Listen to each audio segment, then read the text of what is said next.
Martinus Cosmology Podcast, a podcast dedicated to the thoughts and ideas of the Danish spiritual writer Martinus. My name is Mary McGovern and I'm your host for today.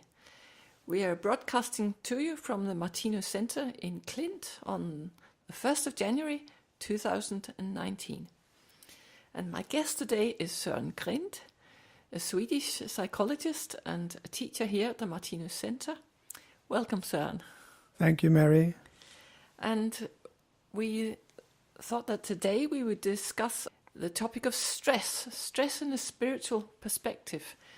We see that there's very much stress in society today, that it's a topic even governments are taking up, and it's a personal problem for many people.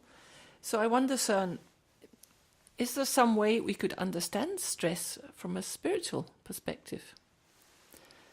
Yes, there's a lot of people engaged in these problems in our society, and we see it also when it comes to different illnesses, that stress is really a big cause to many illnesses.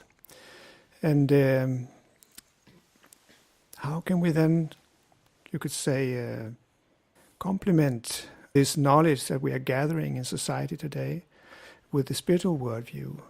And you could say that the main dimension that we will use to understand this tendency in our society and in so many beings today is that we are lifting the perspective to the whole of evolution and the change of our society, and look at the aspect of the change of our way of understanding life.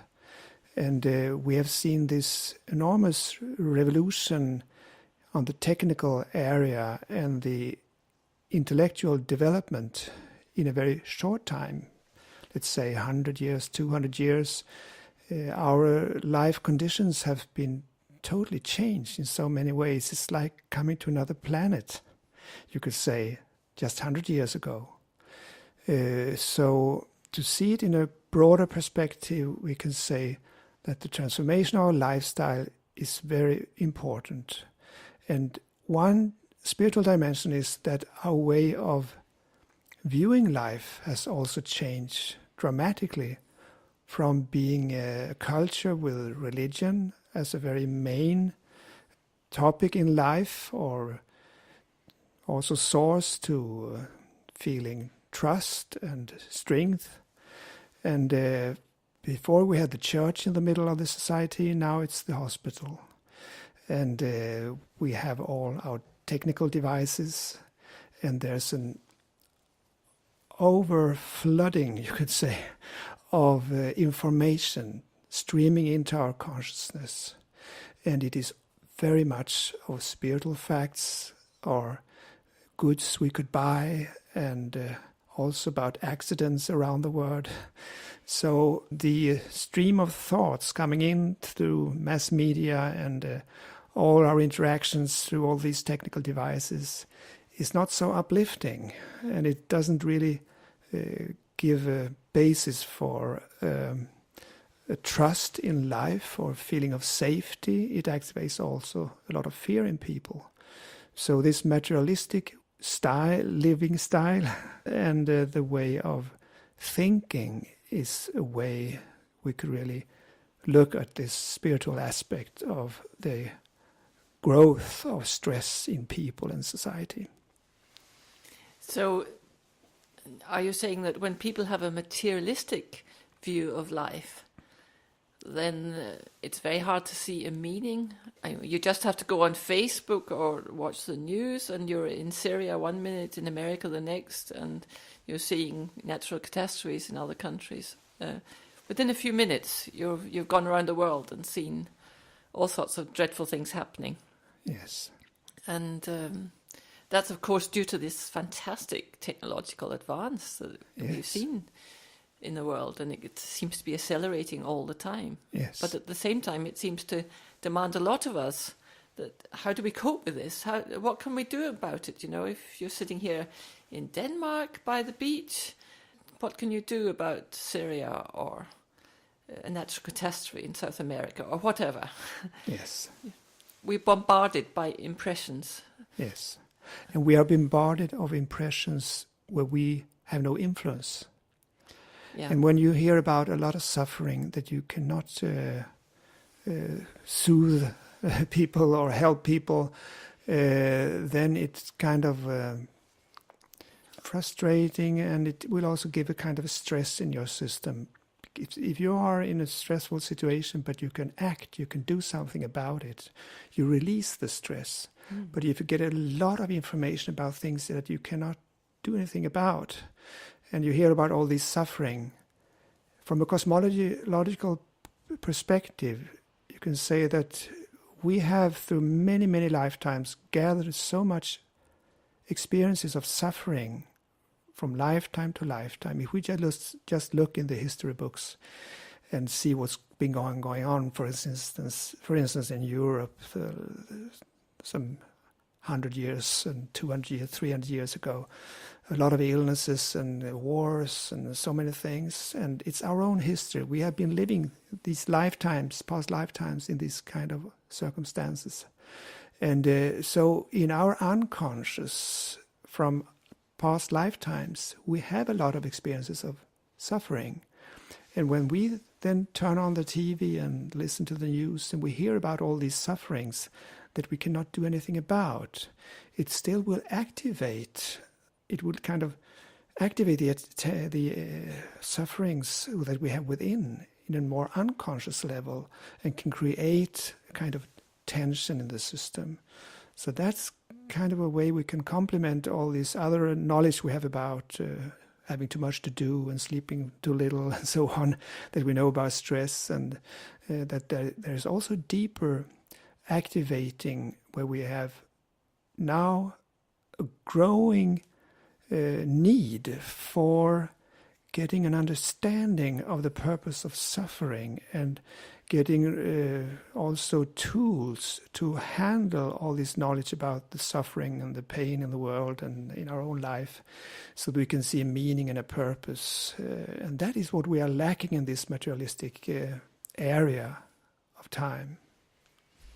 So we can be reacting almost traumatically to things that we've experienced in previous lives.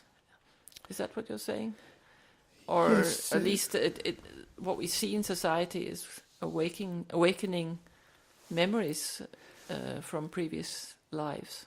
Yes, and I think so many very humane persons that have a lot of experience of sufferings in past lifetimes, they have this humaneness, and they are in a way more vulnerable for living in a period like this without having a worldview that can explain and help them to understand why there's so much suffering. And they easily get depressed, and they get very stressed of seeing what's going on. So there is really a need for a way of understanding all this. That's one aspect of the spiritual complement. So how can one understand these things? How do you understand these things? There are many levels of this topic. One is to see that we live in a living universe. So that means also that we're living in a planet that is a living being. And when mankind is in a stressful situation, it's a parallel process to the fact that the planet is in a stressful situation. We see that with all the pollution around the world, and we're talking about the climate change and so on. But we see it also as a lot of tension in mankind, politically, economically, and many areas also on a spiritual level. There's a lot of conflicts going on. So there's a world crisis, and it's a parallel process that's going on in all the individuals in mankind, that we are kind of activated, and there's a polarization within people, within society.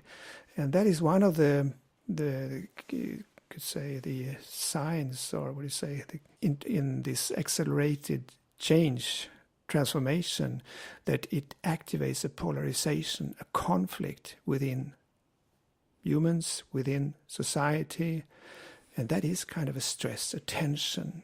And so it is connected with this bigger perspective of the planet. And another aspect of this is also that when we, through the evolution, get a bigger consciousness with a broader capacity for humaneness to other fellow beings, to animals, to nature, it is really a more vulnerable state of consciousness than the more coarse, primitive being that is just acting out of self-preservation. And at the same time, we see the last couple of hundred years that the intellectual capacity has also grown very much. So Martinus talks about these two human basic energies, humane feeling and intelligence. They vibrate on a finer level. And that also really does change our body, our brain, our blood. So it is more refined. So it's like a much more sensitive and vulnerable tool we have today than we had 100 years ago or 200 years ago. So it is also a change of our organisms, our nervous systems, that make us more vulnerable. And that's why we also need to build up a new way of handling all this information. And as we said, the spiritual worldview can help us to see the meaning, the purpose, and that can really help us to build up a kind of mental immune system towards all these impressions from the surroundings. So what is the meaning of all this suffering we see around us? Can you express that briefly? Yes. If we have this overview of the word picture, Martinus tells us that we are in evolution from being an animal being, living in nature, and we are becoming what he calls a real human being. And the real human being has the perfect capacity for humaneness and neighborly love. And neighborly love is not only your heart being warm, it's also a logical acting and understanding and handling of things in everyday life. And when you have this balance between a well-developed humane feeling and intelligence, he says it opens up for a more intuitive way of living. And so you could say the perfect human being is in a way what you also could say Christ being, that is really practicing neighborly love, both in an intellectual, logical way and a warm, humane, very sensitive way. So that is where we are heading, and we are not there yet.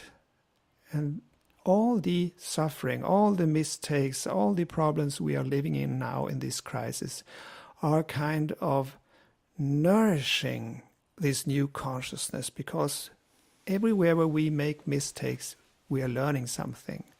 Everywhere where we are suffering, we also get more compassion. So the purpose of everything we see on this planet in our whole life is in fact the growth of this real human, humane, living being that we all are heading to become.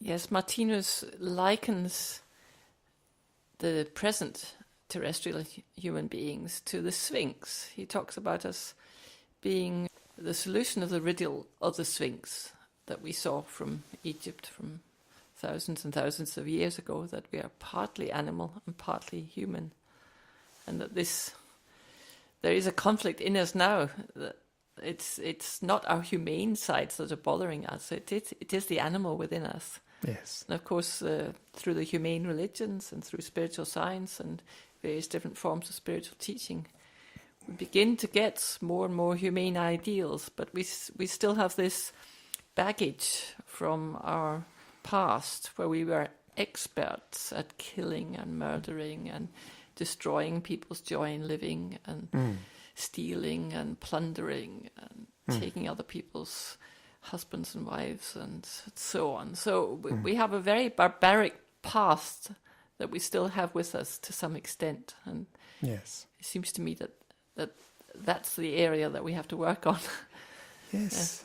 And that's what's stressing us, in fact, because this conflict that we have these humane ideals and longings. When we then act from this animal part of us and go against our ideals, that is one of the main causes, you could say, also to feeling stress, this bad conscience. Yeah, bad conscience, yes. Conscience. Yeah. Yes, you can only have a conscience, really, when you have some high ideals that you're not acting in harmony with. So, Yes. in a way, conscience is a very good thing. Yes. Because it is a sign that we are actually progressing, but we haven't quite lived up to our ideals. Oh. And it's quite natural that we come in conflict with ourselves. It's part of the process, and that it couldn't be otherwise. As you say, that's really a sign of that we are growing, that we feel that we want to do it even better. Yes. And if you have a worldview that shows you that this is a quite normal, organic evolution, then you also can be more, you could say, forgiving towards yourself. Because when you feel, if you have this idea that if I just practice some spiritual path, I could become cosmic conscious soon or enlightened, then you could put also very big pressure on yourself. But if you understand that this is a question of reincarnation, through lifetimes we build up a new consciousness. It's an organic process, and it can't be otherwise than we are in conflict with ourselves. We can't act from our ideals. The purpose with the ideals is that we have a direction, and the direction is pointing toward the future. And if we crave of ourselves that we should live up to our ideals now, then we come into an impossible situation. The ideals is ahead of us. So if we are inspired, for instance, by the way Christ is handling his conflicts and being genius morally and when it comes to forgiving, it's a very good ideal to have and to go in that direction. But we have really to also use forgiveness to see it's quite natural that we can't live up to that. So the way you view your process of growth is also something that could be more or less stressful. So to really understand it's quite a natural process. It can't be otherwise. For me, it's very big relief when Martinus also shows that in a way you could say that everything we see around us today is, from one perspective, perfect. That means that all the experiences that we are gathering today of these conflicts are exactly a part of a divine plan where we are in a learning process. It is nothing wrong to be in the 4th grade or the 6th grade or the 10th grade. All these grades are perfect because it's a perfect piece in the whole puzzle of becoming a real human being. So to have this overview of the process of life and to understand why we are in all these conflicts and crises and see that it's a part of the process, I think that's a good big relief when you can look at life in that way. And at the same time, in the little book, The Mystery of Prayer, Martinus analyzes the prayer, the Lord's Prayer. He talks about 9 thought concentrations, and one of them is lead us not into temptation. Yes. And I was particularly inspired by that because we have a certain amount of experience already. We've done a lot of things, we have created a lot of suffering around us, and we have reaped some consequences from it. But it can be easy to ignore that and just act in a sort of lazy way without concentrating or thinking clearly. So you make the same mistakes again. So in a way that prayer, and Martinus thinks that prayer is very important, also in relation to stress. But I think that prayer can be a help to be at your very best for the present moment. You can't act on experiences that you haven't had. But if you've already had an experience and you know the consequences of that particular way of acting, then that prayer is a kind of help to focus on mobilizing one's knowledge. Yes. So the one's always at the top of one's evolution, so to speak. Yes. And of course, even if one doesn't manage it, one is still at the top of one's evolution. But it promotes a kind of karmic economy, I think. Yes. That, okay, you already know this, so you may as well use your experience. Yes. Otherwise, you have to go through the suffering again. Yes, and in a way you could say that our process now is also to become more aware in life, be present, and to use our knowledge. And I think it's very interesting. Martinus has this expression about that in this time we have a kind of a spiritual illness. And the spiritual illness, he says, is in a way much more a bigger disaster in a way than many of the physical illnesses. And the spiritual illness is that we have a lack of contact with the purpose of life. When we are really digging down in all these material facts and matter, and everything in our head is about matter and money and all these things, then there's a lost horizon, the spiritual horizon. And in a way you could say that we are spiritual beings, and we live in a spiritual universe.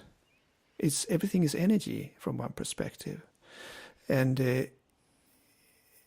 if you really kind of just focus your whole consciousness on material things and economy, then you are kind of taking the contact. What do you say? The contact. You're pulling the plug on. You're pulling the plug out of the word psyche. Martinus uses this expression. The world psyche. Yes. Mm-hmm. We have our own psyche, and it's a part of this world psyche, the God's consciousness in a way, and it really gives a lack of energy in the psyche and the system, our spiritual system. And if you compare it with a mobile phone, then we know that we have to charge the battery. And I think that when we just have all our focus on matter and material things, and how we could make more money, or how we could earn these things and achieve in the physical world, then we do not really get charged in our spiritual bodies, so to say. And that is a big illness in our time.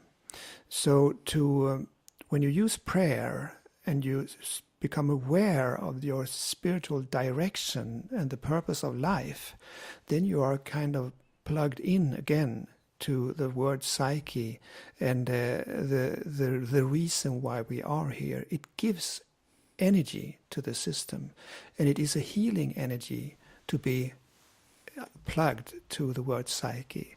And practicing prayer in everyday life is a way we charge the battery. We get connected with this word psyche. And so I think that's one of the way of getting more healing and getting strengthening our immune system, that we also are using prayer.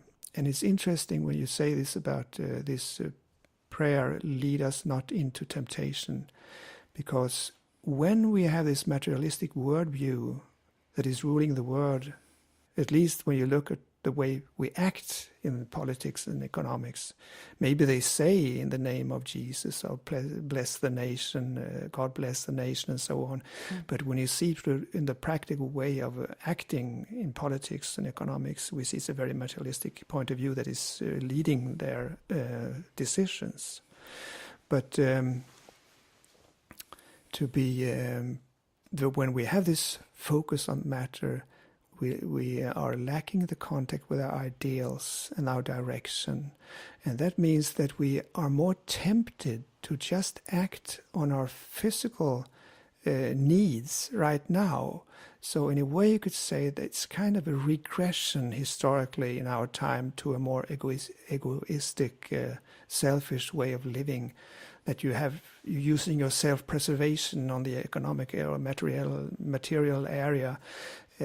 So lead us not into temptation is really a prayer that is needed to activate your ideals, to look at the longer perspective, and then we can heal this spiritual illness and be connected with our direction towards this real human kingdom that Martinus is talking about.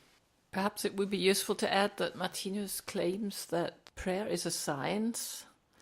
Of course, prayer is part of many religions, but Martinus says that there really is a science behind it, and that prayer is something you can experiment with. You can see if it works. And there are laws for it. So he says one of the main laws to guarantee that prayer will work is that it has to be unselfish and for the benefit of the whole. Of course, you can have your own wishes, but if they're not in accordance with what's best for the whole, then they may not be granted. For example, if two people are in love with the same person and are both praying that they get this two men after the same woman, of course it's not going to work. So, but if we are praying for something that's for the benefit of the whole, and you can also pray to make your wishes in harmony with the whole. And another aspect is also that Martinus says that prayer's purpose is not to free us from suffering. It is kind of prayer can be connected with self-preservation. I just want to get rid of all the unpleasant things on this planet and in my life and my illnesses and so on. But from this perspective, all the suffering and challenges we have in life are a part of the education we have on this planet in time and space. So it's nothing that is wrong with having suffering, and that is really a big issue to talk about, but it is nourishing our knowledge and our humaneness. So that's why we are here. It's an education to become a real human being. So if we could use prayer and just take suffering away, we wouldn't evolve. So prayer's purpose is more to get the strength to handle and the inspiration, the ideas, the help to handle our suffering in a proper way so that we could learn from it and really take the benefits of everything that is happening on this planet and in our personal life. And so if you have an illness, for instance, maybe you are praying, oh, God, take this illness away. And that's a very natural reaction. But you could also pray, God, help me to understand why I have this illness and what I can do, and give me the strength to handle it in a proper way. And maybe this change of becoming more your own scientist in your illness or life can in fact also help you to get better health, because you're not stuck in your fear or maybe your anger towards your fate, because you're kind of walking with life and not against life. So it can be a factor of healing, helping you to heal, but it's another way of listening to life instead of being in conflict with life. If you try to accept suffering as a part of my education, how can I learn from it, and how can I cooperate with you, Providence, to grow as a human being through these challenges I have in life? In Livets Bog, the Book of Life, Martinus has a term, the direct speech of life. So he claims there that life is talking to us all the time. It's actually saying, life is saying something, and it's something we need to hear for our education, for our upbringing. Yeah. So if one becomes ill or depressed or unhappy, or you get problems with your relationships or economy or your job or your accommodation or whatever it could be, then life is telling you something. And I think what you're saying there about prayer is that you can use prayer to help you actually listen to what life is saying. And yes. Maybe you can't work out exactly what it is life is saying, but just an openness to the fact that life is actually saying something, yes, I think can keep one from being too pessimistic, for one thing. And you're open for an inspiration. You can say, aha, that's why I had to experience that. Maybe yes. It can take you a long time to get the answer. Exactly. But just an openness to the being a purpose, then you won't sink down into this sense of meaninglessness, that you're living some sort of purposeless void. So if people are very stressed, they can often have difficulty sleeping.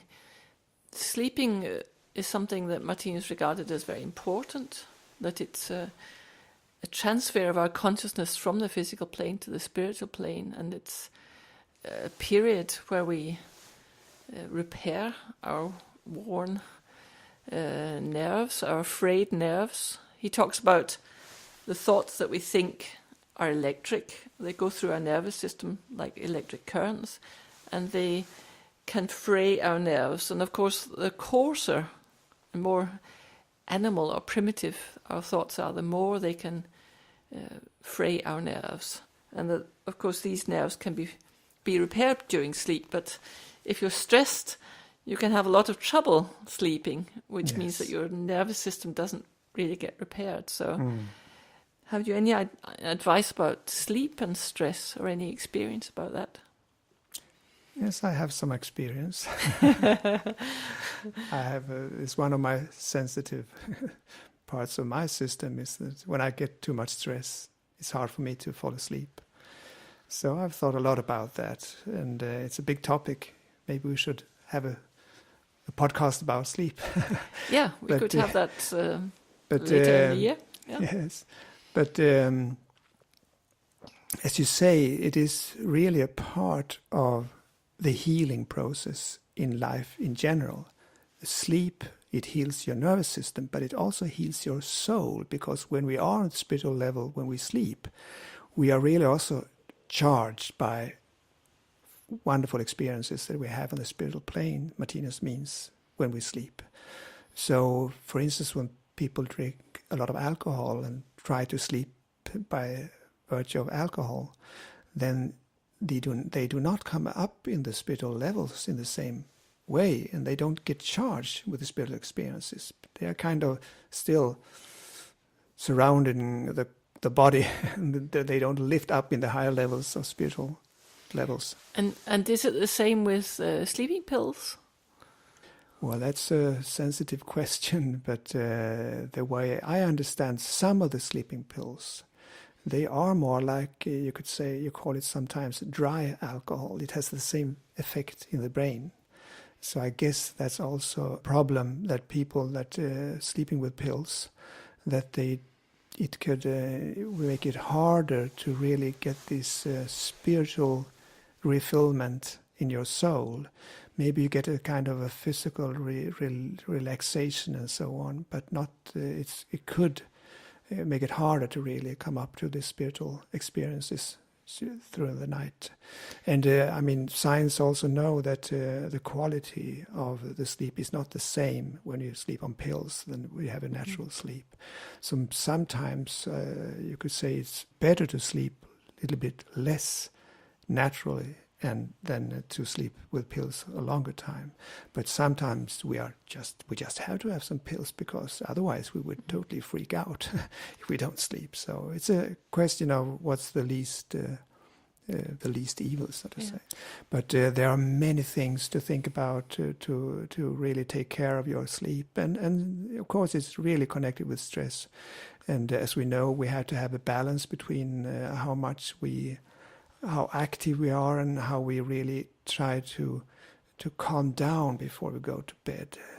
I try to have the practice that I shut down my internet and my mobile devices and so on about 9 o'clock, so that I can calm down my brain, because often it's the brain is too active, and it's overstimulated often for so many people in this time. And of course you shouldn't have the mobile in your phone in your sleeping room and so on. The sleeping room should really be a calm place, and we know there's a lot of knowledge about that. We don't have to focus on that, but of course we have to calm down in the evening, so it's possible for our brain to release the soul, you say, so we could come out of the body and up to the spiritual levels. And there are so many things that we could talk about there, and we have so much knowledge from the science of sleep and relaxation techniques and mindfulness and so on that is important to learn about if you have sleeping problems. Well, we can do a podcast on sleep another date. I thought about the connection, if there is one, between stress and karma. Does stressing other beings cause stress for oneself, for example? I mean, I see that we stress, for example, the animal kingdom a lot by killing animals or taking calves away from their mothers, and we stress the planet through pollution, and we perhaps push employees too hard or people we're working with too hard. Does that come back to us in the form of stress? Yes, absolutely. I think you really, that's a very important part of this topic, that as you sow, you reap. And of course it's the same thing with stress. And sometimes you talk about that we have a pusher inside of us. We are pushing ourselves maybe too hard in life, and we have an inner critic that is very strong, harsh towards us. And we can also have the same tendency in our relations, as you said, in the workplace or with our children or friends and so on. We want them to be better than they are or do better than they do, and we are pushing each other. And of course that's a part of this, to get a relation to yourself and to other beings, that we have time enough. And we have so many deadlines, and we are pushing, and it's all often very materialistic, short-term perspective that is making us having this pushing society, pushing each other. And it's also a question of intolerance, that we're intolerant towards others and ourselves, and therefore we also can put stress on. We think people should be otherwise than they are. And as you mentioned also with the animals, Martinus has this article where he says that the anxiety that we create for the children living in these factories and going to the slaughterhouse, these emotional states that we create for them, we are also connected with that when we eat animals. So it's not only that it's tough for the body to digest meat, it's very coarse, and it creates much of tension in our bodies to have this big work digesting it. And that we also have this karma of the killing principle. When we kill animals, we are not so protected towards being into natural catastrophes or accidents and so on. That's also a karmic effect of the killing of animals. But also this stress, these emotional situations that the animals are in, it's also a karmic thing. It's energy. It's thought forms. We activate feelings in other beings. It will come back to ourselves. So yes, I think that our relation to animals and the stress we are creating there is also a very important issue to look at, to understand why there's so much stress in this society. If you go back 200 years ago, we killed the animals, but they didn't live this stressful life with so much anxiety. They live out in nature. Now they are in big industries, and they are. We put a lot of medicine and a lot of things in their bodies that are really stressing their system and their feelings and their relations in awful ways. So of course that is also part of the stress that we kind of are living in our society. Yes, and they're living in very, very small cages. And Yes. you have pigs that can't turn around, or it's horrendous. So, Yes.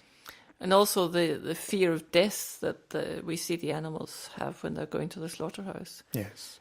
That anxiety, it must in some way enter the meat, and can lead to some anxiety in people that they can't explain. I have talked to people who say, well, I feel really anxious, but I don't know why. And in my own private thoughts, I have thought, well, it could be connected to meat eating, but I haven't felt it was appropriate to say it, because you can't always say what you think. So another topic to round up this whole question of stress. Of course, we could talk for a long time about it, but does forgiveness have any role to play in reducing stress? The whole idea of forgiving others for things that they have done towards you. Absolutely. And I guess we all have this experience when we have been in some very negative thoughts about a friend or a partner, and we come to a state of forgiveness. We can really feel it. So it's so obvious directly in our body. It's a release. And we can sleep much better after the forgiveness is there. So, yes, it's so important. And we could say that, generally speaking, stress is a question of this aggressive energy, the energy of gravity, that we, out of fear and out of conquering each other and so on, we are in this feelings of intolerance and aggressiveness and so on. And you could say that all these emotions and feelings of jealousy and intolerance and aggressivity, hatred, it is activating a stress in the system.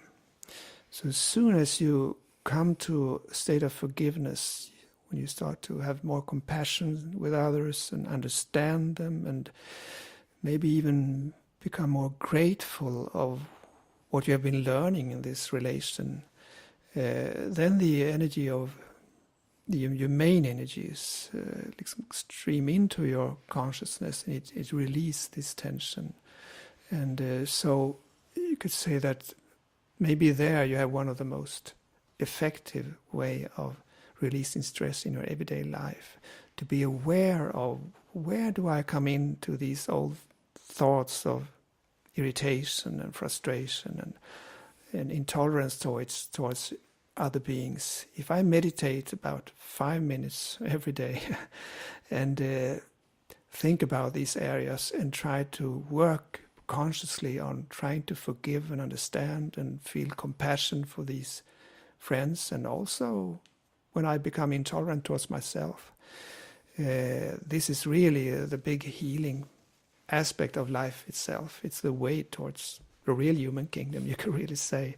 And that's why also, if you look at the gospel, so to say, when you see that in the gospel of Easter, we see that the sentence when Jesus is crucified, that he says, Father, forgive them, for they know not what they do. This last aspect there, forgive them because they know not what they do. To know that it's ignorance, and this fantastic capacity Jesus has to say, to forgive the ones that are nailing him up on a cross and all this pain. That is the model. That is the way, so to say, to come out of the the animal kingdom and to lift up to the real life, going up from the dead. That's an to be resurrected from the dead. To be resurrected from the dead. Yeah. And so that's, you could say, this very, very higher purpose of coping with stress is to come to this state of forgiveness of everything, of life, of the world situation, of your own state of consciousness and problems in life. So yes, forgiveness is really the key, the main key. So forgiveness, in a way, is the key to rising from cosmic death, so to speak, cosmic ignorance, a sense of meaningless, a sense of a void, to cosmic consciousness, where you have a sense of meaning in everything and everyone, everything that's going on around you. Yes. Which I must say could be a great stress reliever. Yes. And of course it's very tiring to go around with all these aggressive animal thoughts. And Martinus wrote an article called Unnatural Fatigue, which we can link to, where he talks about these animal thoughts that we go around with in our consciousness and how they create a lot of wear and tear in our nervous system. Yes. So maybe we should round this up for this podcast. And from the Martinus Cosmology Podcast team, we would like to wish you a very stress-free and happy new year. Bye for now. Thank you.